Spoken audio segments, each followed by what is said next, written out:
Hi, this is our podcast, Dialogic Pedagogy podcast number 9. And the topic today is contradictions in assumptions about the meaning of dialogue and about the nature of meaning making. We don't know who suggested this topic, but we thought maybe we will discuss that. So here we are again. This is Eugene Matusov, David Garcia and David Garcia. He's David Garcia, not David Garcia. We tend to, in America, change the names, but we shouldn't really.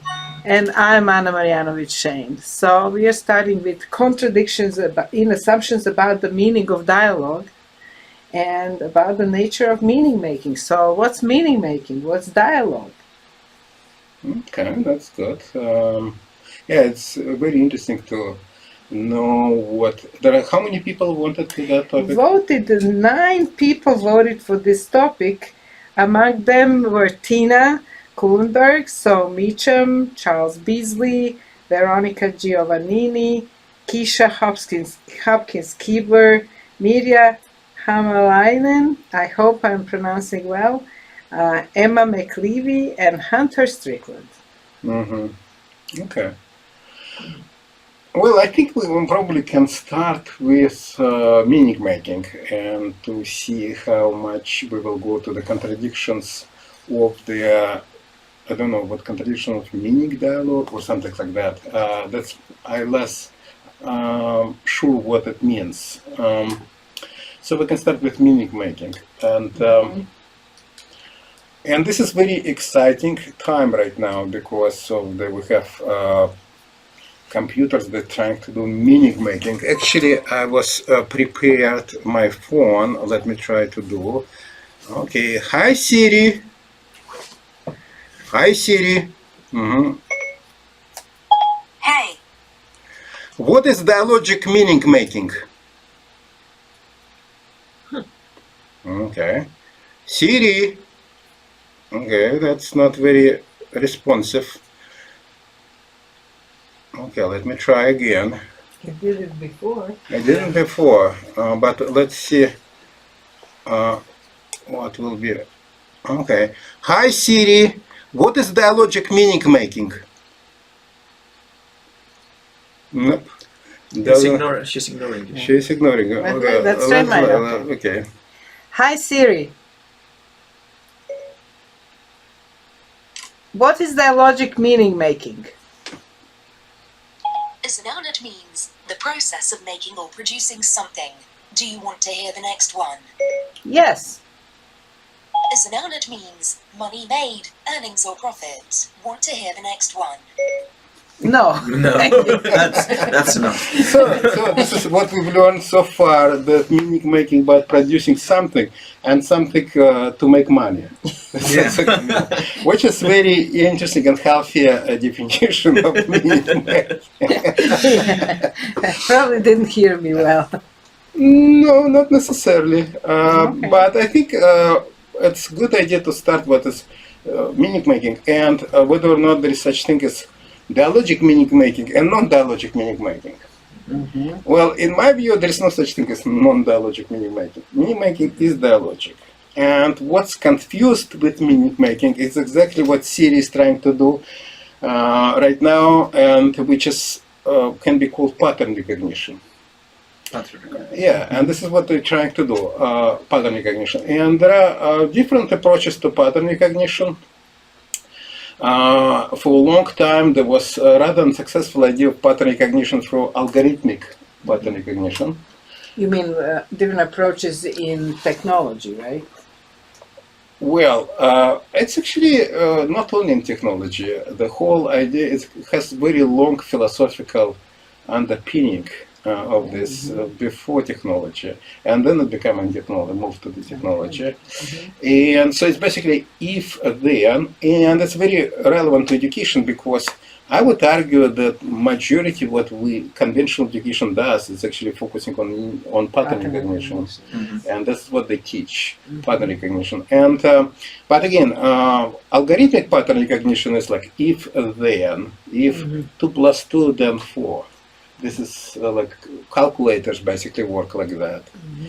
But this idea of this algorithmic pattern recognition rather become extremely non-productive, talking about serious definition of meaning making. It was very unproductive, and starting basically in the 80s, this idea of pattern recognition as algorithm died out, and what emerged is become something can be called is probably probabilistic behaviorism.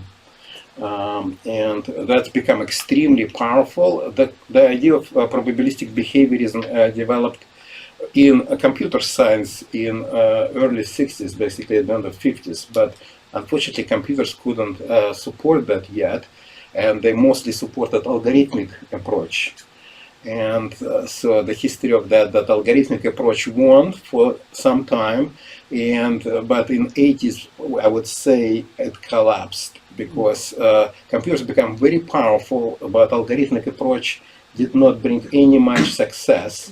And the first success that, as far as I know, this probabilistic behaviorism brought, it was recognition of characters, or OCR, which emerged in 80s and became first very successful pattern recognition of the text. Initially it's print text, and then become more and more. And now we have Siri, and we have a lot of other pattern recognition based on the probabilistic models, statistical probability models. And again, the main idea is, if you read people who working on that, it's kind of probabilistic behaviorism, which is, again, it's not pure behaviorism, but it's not, but it's heavily based on. Basically, it's creating a very complex system based on probabilities, not on the if or then things. And the probabilities will, it's dynamic, they will change whether or not the system would consider to be successful or not. What's important part of this pattern recognition, there is somebody who should recognize what is success and failure is, which is outside of pattern recognition itself. Right now, that's someone is humans who constantly provide what success and failure is. But isn't probabilistic, doesn't it mean that the system kind of learns because there is some kind of a like award, in a sense that some things work better and some. Yeah, of course it's and what by learn means it changing probabilities. Yes. So in that sense, there is no human there. It's just the probabilities become bigger and bigger. No, there is human there, which means that somebody should define what success and failure is. Okay.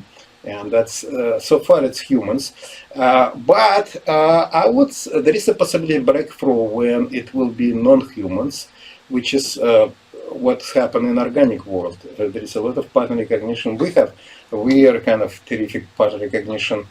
I don't know, should it be called machines, or maybe machines are never capable of engaging in defining success and failures. Because machines right now indifferent. What missing in pattern recognition currently, it's a bias. The bias is always outside of the machine itself, and the question is whether or not the humans wants to develop something which probably can be called organism. It's not machine anymore, because machine is different from organism, that machine doesn't have any bias. And so creating a bias in machine, it's what I say, machine doesn't have bias unless somebody brought that bias into machine. But machine itself is indifferent. That's why it can be switched off without much problem. Of course, the science fiction imagined possibility of creating, which I would call not a machine anymore, but organism. Because the most characteristic of organism, it has bias. Even virus has a bias. It attracts to something, it repels to something, and it's neutral to something. Machines don't have any biases internal to the machine itself. So now, can you give examples of the algorithmic 2 and 2, of pattern recognition 2 and 2, and the biased or meaning making 2 and 2? well, we didn't get to the, before that there is some other complication, which is called mediated pattern recognition. And by the way, the people who really studied that very much, in my view, it was German Gestalt psychologists, and maybe not only German, but the Germany, of course, was a kind of motherland of the Gestalt psychologists, and so they very much studied this pattern recognition, the Gestalt. It is Gestalt, Means pattern. Pattern, yes, and they also introduced, they studied mediated pattern recognitions, which is, I would primarily will say, Wolfgang Köhler, with his famous experiments with apes, who studied this mediation, and Vygotsky continued that in kind of his more Hegelian approach, and Marxist approach to that. But everything like that, in my view, it's nothing to do with meaning making. And I would say, I don't know any example when actually Vygotsky dealt with meaning making. All that was he was doing is pattern recognition. And he was talking about development of the word meanings. So it's not meaning making, but the meanings of the words. Yeah, that may be mediated because the word is. Yeah, and I'm still claiming that it's within the pattern recognition model. He never breakthrough from that. And the only person who did, in my view, in modern time, make that breakthrough was Bakhtin, who realized that. And one of the things about meaning, what is kind of why the modern idea of meaning is very much pattern recognition, and that's why there's such an exciting time right now because of the breakthrough of the computer meaning pattern recognition. But it's nothing to do with meaning making, in my view. The big assumption, of course, of this idea of pattern recognition, it's kind of it has some kind of container, and it could be self-contained things, or it can be contextual. What's exciting about right now that the meaning, that the pattern recognition become more contextual, and this is different from algorithmic approach. Again, algorithmic approach, you ask me, it's kind of procedural thing. Yeah. Which if you see signs like 2 + 2, then 4. Okay, which we know it's decontextualized. Right. Well, right now, what's interesting, like we have self-driving cars. They already exist, not on mass scale, but experimental scale. But they're driving and pretty successful in that sense. And they're definitely not like that. They're contextual, and pattern recognition. Again, the idea of this probabilistic behavior is that first of all contextual. Because they don't even need to know what factors contribute to that. They don't need, this is the beauty of them, they don't need to do any analysis. It's just a change, it's self-learning, and again, learning by changing probability. Probabilities changes, and in a way the system is changing. Of this probabilistic changing system changing, and it's embedded into context. And that's the beauty of that, and promise of that, and I would say terrific success of that. So it's very contextual. Contextualism is part of the pattern recognition in kind of narrow sense of that. Narrow meaning excluding this idea of algorithmic. Okay? It's about based on this complex system, complex probabilistic system, and which probabilities of the certain outcomes are dynamically changing based on that outcome. So there is a positive loop of the feedback there. Okay, and but there are also mediated pattern recognition, and this is what again Vygotsky was very much interested in, and so on and so forth, where above that system there is mediation of that system. By the way, I'm not sure that we have any attempts on the computer simulated mediation of pattern recognition. I never heard about that, and that's maybe a future development. Could be extremely exciting future development of this pattern, of the mediated pattern recognition, on the computer, which is in a way kind of meta pattern recognition right. of the. So that's also extremely exciting. But I expect that will at some point emerge in our technology. This is my futuristic prognosis. Yes, yeah, I can see that because I think of the translation software, it's pattern recognition again of the form of the words. They are not connecting it to any meaning, right? Like even on the level of the computer. There is no meaning there. There is no meaning. Yeah. There is no meaning whatsoever. It's just one pattern translates into another pattern in another language. Yeah. Yes. But there is no, the thing is, there is a possibility of transformation of these patterns. My feeling that this mediated pattern recognition, maybe it cannot be done by the mechanism, but has to be, or machine, but has to be, it's maybe organism phenomena. And that's very interesting to consider and discuss that. So it has to have biases. And it's maybe what it is about, it's redefining the biases. And since our machines right now don't have internal biases in them, they're not organisms in that sense. So that's why mediation right now, maybe at the machine cannot be possible. It requires a next level. So the machines cannot agree and disagree. And disagree, yes. Because it's the same about.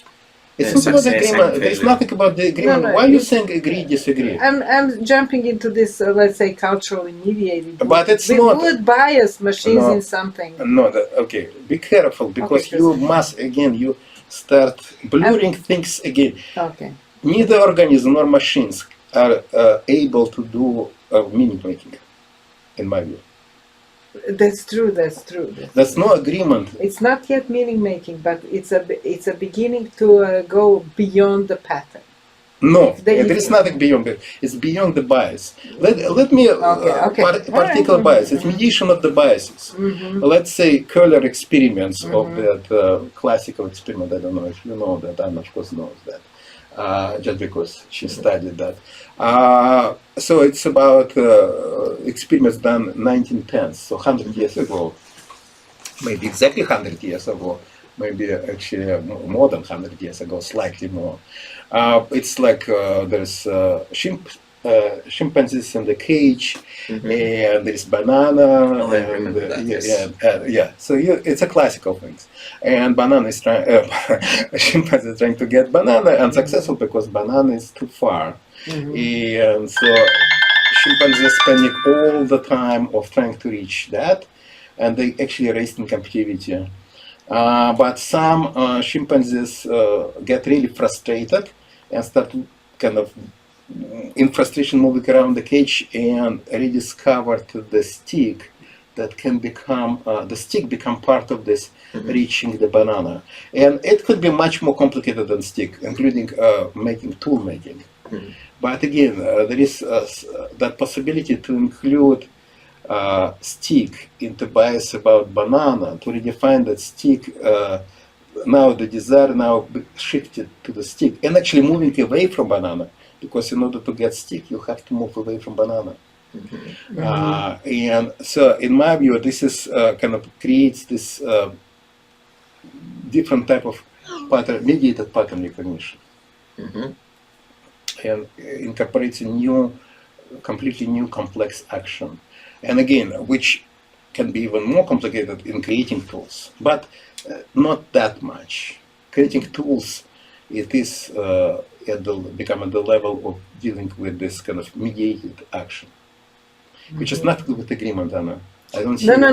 When I started to go toward agreement and disagreement is to getting out of the pattern recognition. But it is not about. It's not rooted in agreement or disagreement in this. No. It's not pattern recognition rooted in that. No. No, it's completely new phenomena, and it's better. And this is what problem is. It's constantly masking as if it is related to the pattern recognition. And that's why the school, conventional school, mostly focus on socialization of people in pattern recognition and pattern production. By the way, we focus so much on pattern recognition, but there is also such thing as pattern production. Production of the certain pattern of actions or speech. In my view, for me personally, I would credit definitely Jay Lemke, who maybe listen to us or maybe not, for huge contribution to that. And he makes, like for me, it was aha moment when I read his work on talking science, because this is a big, in my view, breakthrough in educational science to realize that students' engagement in science discourse is the socialization on the talk, science talk. So, it's a very smart way to do theory, in a way, but through the students. So they can do a lot of complicated things, and they can solve problems, whatever, with at the level of pattern recognition, which is theory shows us that, of course, students much more sophisticated than theory, in part because students engage in mediated pattern recognition and theory does not. But in Jay Lemke, I think empirically demonstrated us how student engagement with talking about nuclear physics, or in this case it was a kind of nuclear chemistry, does not need to be anything to do with meaning making. It's pure pattern recognition and engaging discourse. So it's kind of fake you to think that they engage in meaning making while students do not engage in any meaning making. Of course, which can be demonstrated by just complicated, engaging with people who engage in meaning making about nuclear physics. They can at some point break that, and you realize that no, they are not. There is not much meaning making in that, in what students do. It's not only masking to you, it's masking to themselves too. Okay, and masking for the teachers, because in many ways teachers are not involved in, not in many cases, teachers in first place do not involved in the meaning making, but in pattern recognition and training students in this pattern recognition. And production. In production, of course. In very similar way how it's done with the Siri or Alexa or Katrana. I don't want to be Apple centered. And of course, hey Google or whatever. Okay Google, Google as well. Yeah. Okay Google. Okay Google. Yes. All right. Microsoft and Amazon and Google are fine. We're kind of defining a lot what is not meaning making. But what it is meaning making? What is it meaning making? Yeah, and meaning making, for me, meaning making is what Bakhtin defined meaning making. And when we say it's dialogic process, in my view, it's almost like tautology, because it is meaning making in the sense that there is no such thing as non-dialogic meaning making. So meaning making, first of all, it's not rooted, in this non-dialogic attempts to define meaning making. Usually meaning making is rooted in the statements. That's why in education exams are so prolific, because they're focusing on the sentence, whether or not sentence is okay, correct or not correct, because the meaning is in that sentence, as I say, and that's why they can test it, whether or not you have correct, can you produce the correct sentence or not? But that's pattern recognition. But it is pattern recognition. Yes. Yeah, because a unit of meaning is statement. Okay? And from point of view of Bakhtin's point of view, the unit of meaning making is relationship, dialogic relationship, what he called between question, and again, this is more like it doesn't not need to be a question, but between the question and the answer. And it's not a question and answer like schoolish question answer, like 2 + 2 =. Yes, well, it is, but it is just honest question, like a serious question. Yes, something I don't know about. Yes, and something it's question where people consult with their own bias, and that bias means that they want to know the answer. They don't want to check whether or not you know that because I know that. It's not about a quizzing question. It's about information-seeking question and serious answer. Produced by first of all, meaning making from Bakhtin's point of view, it's a meeting of two consciousness, two different consciousness. So in one consciousness there is no meaning making at all, which is very hard thing to say if you think carefully. What about if you're in dialogue with yourself? It is kind of. It is kind of. It's like a fake dialogue in a sense, like.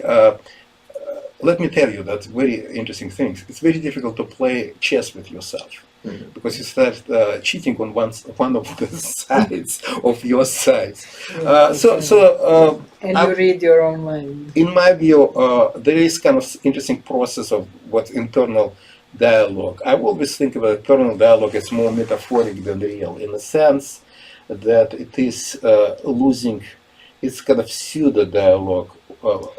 Well, we are moving too fast maybe, but internal dialogue, when it's like honest internal dialogue, is to kind of like figure out reflexively, critically for yourself, what do you, to actually make formulation, what do you think about something, what do you see as positive or negative, attractive or distracting, or what, but I don't think that it's complete. It could be there, but unless you write it down in order to send it somebody, or to write a book again, to hear the response, or to ask a person, what do you think about it? It stays unrecognized even by yourself. Really. Right. Actually, that's a good point.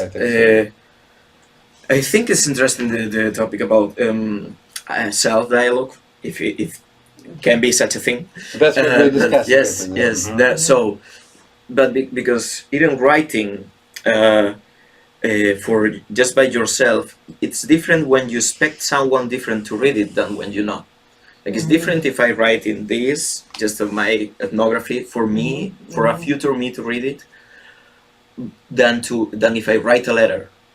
Like the way of writing it is different just for the way that I expect that another conscience to read that. But anyways, you can discover, don't know if I will say meaning maker or learning, but you can discover new things you didn't know in self-dialogue, like in self-writing, So what is that? That is not meaning making because it's not your consciousness, but you are discovering new things. Well, and discovering new things is perfectly great with the pattern recognition. Right. So it's not novelty. This is how Siri, I disagree with you. Because that's what the Siri is saying. Discovering something new, producing something new. And that's not necessarily meaning making. Although meaning making has that aspects as well. So meaning making, it is a very non-tangible thing because it's very elusive things. It lives in relations and it's constantly changing. So it's very difficult to put a point. It's very difficult to stop meaning making. In a way that meaning itself, it's very elusive things because it exists in relationship here and now.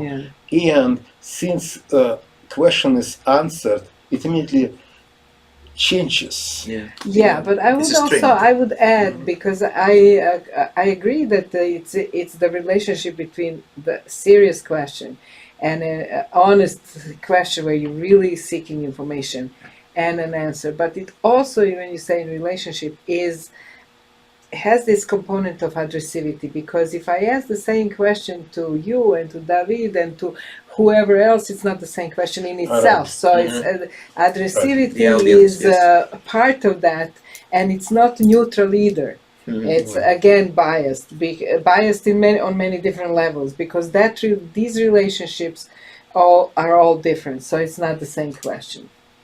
Of course, and the question never can be repeated, right? Because by repetition, that's what Bakhtin was talking about. Both repeated question, repeated answer, changing that meaning because they generate completely different relations, even by the fact that it was repeated, because the second question already knows that the first was asked already. Right. And so the meaning making is never-ending process in a way, and it continues with different people and different times and in different context.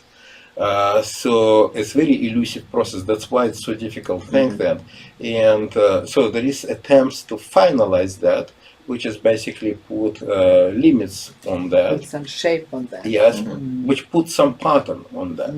And this is like, if you ask like how pattern recognition related to meaning making, there is a pattern recognition of meaning, of trying to kind of capture that elusive things that constantly on the move, continue to be on the move and changing, and idea to kind of stabilize that.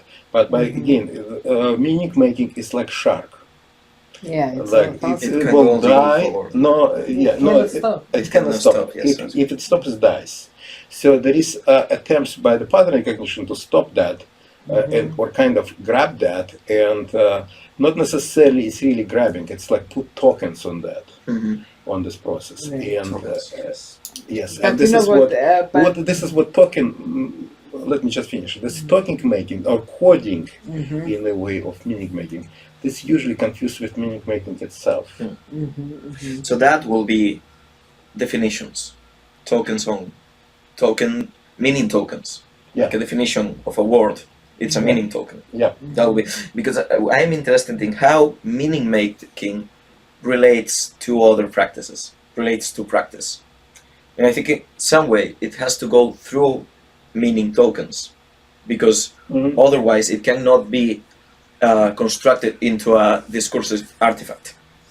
So, but I think the confusion usually is that discursive artifacts as definitions or imaginary worlds or so whatsoever, they are usually confused with meaning, but they are not. They are meaning tokens. Like they are like a photography of meaning.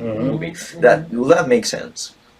And this is again, if you back to our previous topic that we had discussed, which is Bakhtin and Vygotsky, and Vygotsky unit of analysis, what he took is word, which is exactly that token of the meaning, and for Bakhtin it was utterance, which is exactly this dialogic relations, and this is how different Bakhtin and Vygotsky were. Actually, I think it would be even wrong to say for Bakhtin utterance, although he defined it like that, because if it's the relationship, then it's a relationship between two utterances.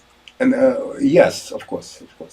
Yeah, and that's, I think that's what he meant, because utterance cannot live by itself. Right, And what makes this utterance, it's a border between another utterance.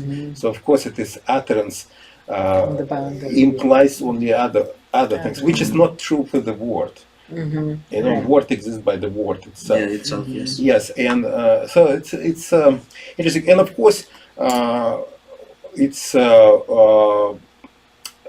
the whole thing, even with unit of analysis, I think Bakhtin was colonized by positivistic,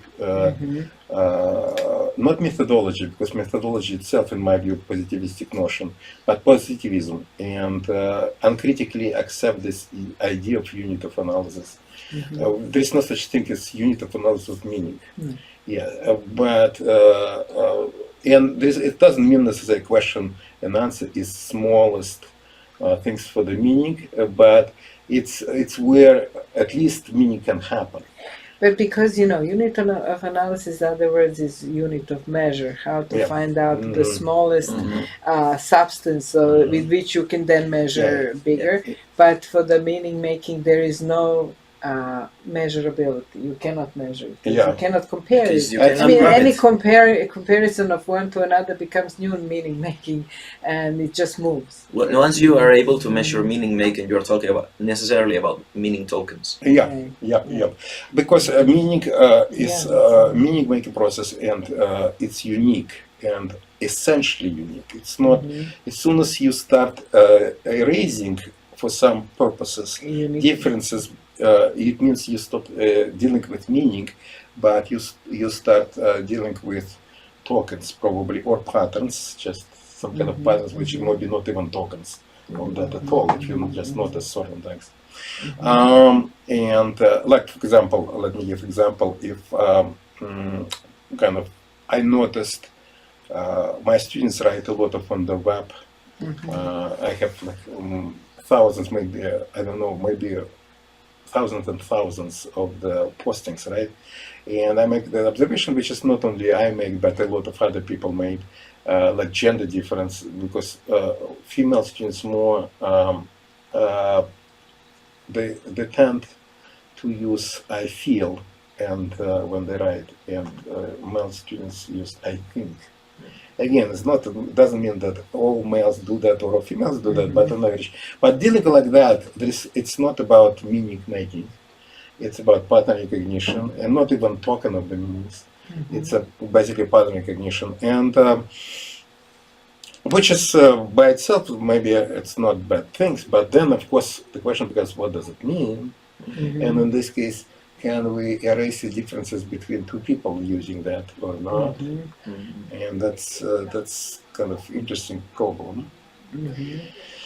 So, which is very that I think going back to contradictions in the meaning of dialogue, these are many contradictions there, because on one hand it's unique and unstoppable and you cannot catch it, on the other hand it produces, because these tokens are the products, let's say, in some way of that process, because they wouldn't even exist if that process didn't exist. So it seems that it kind of like leaves these traces behind itself that you can then use for further. So it's in a constant contradiction to itself. It's because without tokens, you cannot continue also meaning making, right? No, you couldn't even think. Imagine if, let's say that the whole language is just a huge amount of tokens that's left from many different meaning makings. Or we couldn't even begin to create our worlds today without any language. We would be on a level of meaning making, probably, but very hazy, without it. I think there is a huge interplay between that pattern recognition and these tokens, like words or language or pictures, or enable us to catch some things that are otherwise you cannot even refer to them, and which is really now contradictory, because we all use them. Why are they themselves like any words? We agree, so to speak, that they are same. Like when I say 2 and 2 is 4, you kind of like know in some ways there is some pattern. You don't know what my meaning is going to be with that, but you already are there to start meaning making. But without being able to say 2 and 2 is 4, but I wouldn't even be able to continue meaning making. Yeah, that could be that meaning making is also a practice itself and needs some kind of tools for making it, like discursive tools for engaging in meaning making. I don't know if it's tools or material or just something you can refer to in some way, a shortcut reference, because you don't have to, and very precise. They give you precision that just gesturing, unless it's a sign language, which is again language, but without language, you wouldn't be able to discern various nuances, I guess, that we can make. Well, one of the interesting things that Carol Emerson wrote about limitations of Bakhtin's approach, and she raised this question, exactly what we're discussing, is that this token of the meaning are necessary for meaning making process to exist. That's one interesting thing. And another thing, of course, whether or not these tokens of the meaning has to be verbal or linguistic, even in general. That's a good question, and they specifically important for people like Jane White, our colleague and friend, because she's working with very young kids, and the question is whether or not kids who is Pre-verbal. Pre-verbal, whether or not they can be engaged in meaning making or not. That's one interesting thing. And if so, what it's like, how it looks like, and so on and so forth. That's one thing. In other things, there is also accusation, both in this case Vygotsky and Bakhtin, and again coming from different sources about Vygotsky and Bakhtin, but that they may be too much focused coming from this verbal particular culture, verbal and literate culture, not only verbal, but it's very literate literate. changes it even more. Yeah, and how much this verbalism and I don't know what the word literalism. Yes. Literalism. Yes. Textualism. Textualism. Yes, define their approaches as and that's very Which in interesting itself says it has a big influence on people who are meaning making. Yeah. This is fine if it's influenced by meaning making, but the question is whether or How not it they distorts. distorts and maybe they are missing something which exists like non-verbal meaning making, and to study like whether or not non-verbal meaning making possible because it's embedded in a language. Yeah. Now Or maybe not. here I think maybe reflecting about the notion of sense, we will start to think something, because at least from Vygotsky's point of view, sense and meaning have a lot to do with, even though we are thinking now that Vygotsky is not really talking about meaning making, but about pattern recognition, that I'm not so sure, but if with the zone of proximal development we can talk about it, but it's not the case now.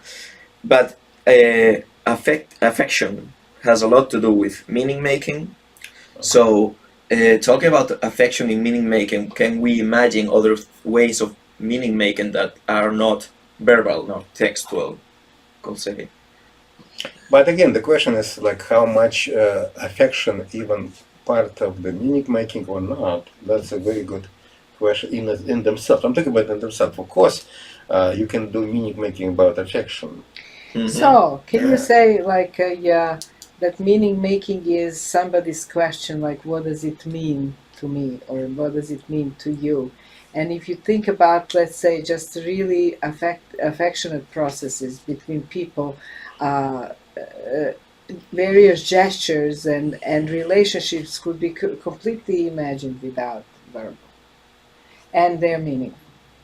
Like they could be danger, that could be love, that could be deception. All kinds of things happen between nonverbal. But again, the issue is not about that. The issue is you can think people can imagine everything, including they imagine that pattern recognition is meaning. No. That's But so it's not about what people can imagine or not. The question is this thing that we imagine and talk about only possible because we talk.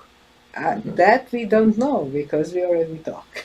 No, and that's but why the way we do it, the exact way we do it is bounded to the fact that we talk. You can think about the times when we don't talk and things happen. But again, the question that when are we meaningful talk, and meaning making. but again, we don't talk, but it's embedded in talk. Yeah.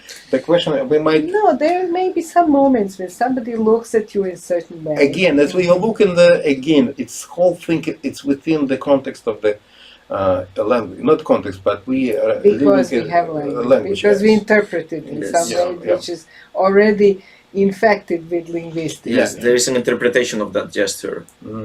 And by the way, what the people talk about whether or not animals can engage in language.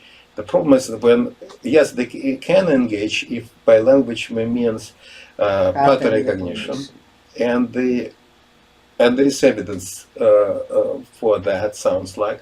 But if we switch to meaning making, that becomes much more questionable whether or not animals can engage in the. Well, a dog can ask you to go. Can I go? Come on the bed with you, just like. But that's pattern recognition. Like. Yeah, there is not. I think we, from a human point of view, I'm not so sure if we can talk about what animals do or not, because We always think. Yes, because and if there's no, we cannot avoid that our perspective is human, because we cannot, it's about that we cannot engage in real dialogue with animals because it's not the same language, kind of. So I think it's a little bit tricky to kind of think in animals' psychology, so to speak, Right. because we cannot really dialogue with animals. Yeah, I mean, right. at least me. You I can can't. teach animals pattern recognition, that's for sure true. And you can also observe that animals and birds do all kinds of very, very Complicated thing, things. and they do mediation, and they can do problem solving, and problem solving, and tool productions, definitely, and I mean, that's they engage in aesthetics yeah, too. yeah. Various birds that have those dances that are aesthetic or aesthetic nests that they make, and then their bride has to kind of like say it's really good looking nest or something. So we see a lot of can observe in animals a lot of what we could maybe call meaningful behavior, but whether it's dialogic. No, it's not only meaningful because somebody can engage that in meaning making, which is humans about that. Yeah. But not with. Not with, it's about Yes. always. Right. And so that's why, sorry to Rupert, but it's impossible to talk with the trees. We had all this discussion about that. I don't believe that, and neither with animals. So, do you think that then affections themselves are not enough for me? Absolutely, it's not enough. And what's interesting is, again, for me, the most interesting thing is about, with regard to meaning making, of course, to look at the children, young children, and the emergence of meaning making in them.